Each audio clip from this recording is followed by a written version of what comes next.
I think this is one of the more exciting micro brands on the scene right now. The brand is called Atowak, and they are really getting their footing offering higher end, very unique, very futuristic designs.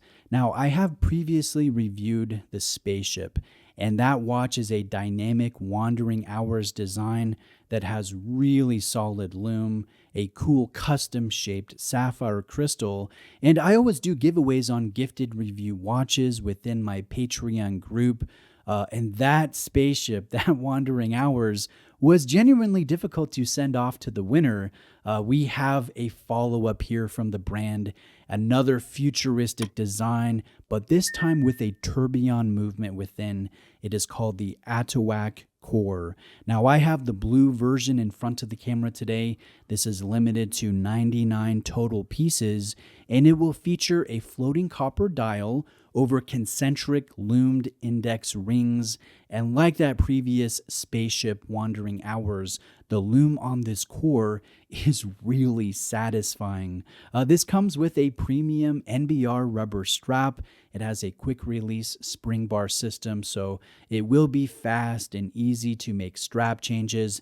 And Atowak does include a secondary NBR rubber strap, so you can mix up the color on occasion. So this case is radially brushed, and I think that is a nice detail. This also has a highly double-domed sapphire crystal that has excellent layers of ARC applied to it, and that will enhance the clarity for this very interesting dial and tourbillon execution. I always enjoy when a brand gives me excellent ARC, and this is very satisfying. Now, the case back is an open style case back that is curved, and that will conform to your wrist while you are wearing the watch. And I think, again, that's nice attention to detail. It's little things like this that I like to see in up-and-coming watch brands. And although the Atowak core is 42 millimeters in case diameter, it does not wear too large. And perhaps it is the visual nature of the design, the concentric nature of the dial integrated with the movement. The dial itself almost feels non-existent as its own entity, as a destination. It really looks like a cohesive piece, one cohesive piece of art. So I take this off, I put it on my robot watch stand on the desk, and I love how it looks like a true mechanical cycloptic robot with the eye being the tourbillon. But when this watch is on wrist, it does feel right. It does not feel too large. It does not feel too top heavy. It is definitely visually interesting. Now, the core of the overall design is this rotating balance wheel, and this is where the watch gets its model name, the core. So the idea is the continual spinning of the tourbillon mimics our planet's spinning inner core, with the subsequent rings of the dial mimicking the layered nature of the Earth's mantle and crust layers. So kind of interesting there. The movement is comprised of 196 different components, and that includes 33 jewels. The movement has a 120-hour or 5-day power reserve, which is quite a long length. The finish of the flying tourbillon is actually really good, and I would say noticeably nicer than the one other tourbillon caliber that I have seen up close and close to this watch's price segment. The frame of the movement is made out of titanium, very light. Some of the components are hand polished, and I do enjoy seeing the multiple variable inertia screws that are set all around this balance. The caliber does not hack, but it does have a very pleasant, easy to wind action in the signed crown at the 3 o'clock position. Now let me show you how to read the time. It might look a little complicated at first, but it is very simple and it is easy to get used to. Now the outermost ring is going to be the hours track. The indicator for this track is the loomed prominent triangle that's just inside of that. For example, the hour indicator is shown here between the 12 and the 1 o'clock positions on the dial, a little closer to the 1 than to the 12. The innermost index ring is the minute track, and the minute indicator for this ring is the smaller loomed triangle, and that is currently pointed between the 40 and the 45 minute marks. So you put it all together and the time shown here is 12:42, maybe 12:43, but probably somewhere in between. Now there will be no seconds hand, but you can easily see if the movement is running by viewing the tourbillon in the center of the design. Now the dial definitely takes an extra second to read the time, but it is surprising how quickly your brain adjusts to it. I think it only took me about a day of wearing the watch to really get the hang of it. Now this is not the type of watch that you buy to time something down to the seconds. The time is displayed, yes, but the focus is the artful execution. It's the style. It's not reading something to the second or timing something down to the second. And I think this is similar to other brands that make a habit of omitting minute or seconds indexing, and I think really of Panerai most prominently there. Now, how has the accuracy been?